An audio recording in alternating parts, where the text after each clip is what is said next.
Good afternoon, Mr. and Mrs. Horn. I'm Gregory's teacher, Alan Herring, and I've met today with you to discuss some issues with Gregory's performance. So, this is just a little background information about Gregory. But the most important thing I want you to remember is Gregory is classified as an ELL student or an English language learner, and he has an LY classification, meaning he is enrolled in classes specifically designed for ELL students. So this data, where this comes from, this data is from Gregory's 2016-2017 Florida Standards Assessment or FSA scores and his Florida Assessment in Reading scores or FAIR from September 2017. So let's go over this a little bit. Up at the top of the screen, this is the student achievement levels for the grade 6 ELA scores for the FSA. So Gregory's FSA score was a 259, meaning he got an achievement level of 1. Gregory's score of 259 means a student achievement level of 1, and the grade level expectation for the ELA in 2016 was a score of 326 or higher, so that is a student achievement level of 3 or higher. Now, here is just some graphs showing how the district did.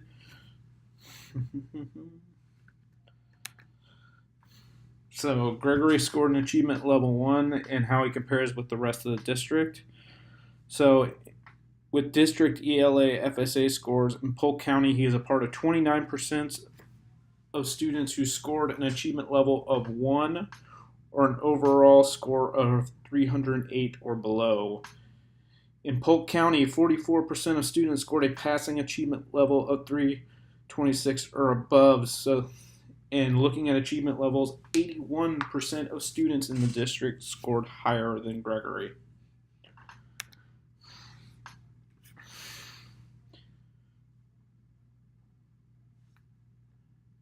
So, looking at the state FSA ELA comparison, Gregory scored an achievement level of 1 or a 259. And in the state of Florida, at least 52% of students scored a passing achievement level of 3, a score of 326 or above. So, moving on to Gregory's math scores. Gregory scored a 320 on the FSA math, meaning that he earned an achievement level of 2. As you can look up at the top, a 320 is 5 points away from a passing score of an achievement level 3, so he would need a 325 to get a passing score. Now, here's the FSA math data for the district and the state.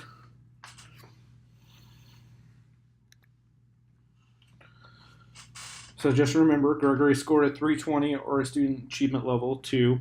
38% of the district scored an acceptable achievement level of 3 or higher. So just using a comparison with the rest of the district, using achievement levels, Gregory scored higher than 37% of his peers in the district. 25% of the district scored a level 2, so that is where Gregory is at. And he scored 38% lower. He scored lower than 38% of the district. So for the state comparison, Gregory scored a 320 or an achievement level 2, and 50% of the state scored a level 3 or higher on the FSA math. Now, going on to FAIR scores as of that were administered on September 4th of 2017. So his probability for literary success is very low, but for an ELL student or an English language learner as Gregory, this is probably not that uncommon. He scored a 0.07% score of probability of literary success. So the FAIR test is made up of a few different tasks. First off, for the word recognition task, the student ability score was 574, but the average is a 663. So that would put him in the 18th percentile. For his vocabulary knowledge task, he scored a student ability score of 229. The average score on this test is a 650, so he would be in the first percentile. That is very low. Now, for his reading comprehension task, the student ability score is of a 361, the average being a 640, and once again, this would put him in the first percentile. And on his systematic knowledge test, he scored a 582. The average is a 695, so he scored in the second percentile. Now, just keep in mind when we're looking at some of these scores that Gregory is an ELL student or English language learner, so some of these scores may be low just because he is working on his vocabulary. Now, let's take a look at the fair district comparison. So the average score on the word recognition task is a 574. Gregory's score on this is a 565, so he's not much lower than the district on this one. Vocabulary knowledge task, our district mean score is a 539, and Gregory is a 229. And our reading comprehension task is a mean score is 492, and Gregory's score is a 361. So for our systematic knowledge test, we have a district mean score of 537, and Gregory actually beat the district on this one with a 582. So he scored lower than the mean district score on 3 of the 4 categories, and he scored far below the mean score at his verbal knowledge task and his reading comprehension task.